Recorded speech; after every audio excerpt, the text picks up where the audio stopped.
সবাই কেমন আছেন? আশা করি সবাই ভালো আছেন। তো অনেক দিন পর আজকে একটা আপডেট ভিডিও। অনেকেই জানেন আমরা একটা যে ফার্ম করছিলাম, অর্থাৎ মুরগির জন্য ফার্ম করছিলাম, এখানে কোয়েল পাখি পালছিলাম। সে জায়গা কি এখন চিনতে পারতেছেন? দেখেন, সে জায়গা হয়তো বা অনেকেই চিনতে পারতেছেন না। দেখেন কি অবস্থা হয়ে গেছে। এটা এখন বর্তমান থাকার জন্য ঘর বেঁধে ফেলে দিচ্ছি।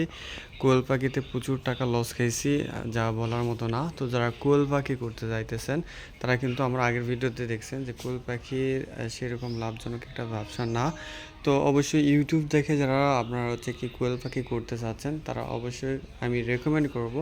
তো আপনারা যেন কেউ কোয়েল পাখির ফার্ম মানে কি না করাই বেটার, কারণ কি যে পরিমাণ খাবার খায় সেই পরিমাণে ওদের ডিমের দাম নাই, ডিম তো পাওয়া যায় না অত। তো অবশ্যই কোয়েল পাখির খাবার যারা করতে চাচ্ছেন তারা ভেবে চিন্তে করবেন। আমি বলতেছি যে সবাইকে করতে মানা তা না, কিন্তু করতে পারেন, কিন্তু ভেবে চিন্তে দাম এলাকায় আপনার ডিমের দাম যদি ভালো থাকে সেটা করতে পারেন। তো এই যে দেখেন অবস্থা এখন এরকম, দেখতে পাইছেন তো।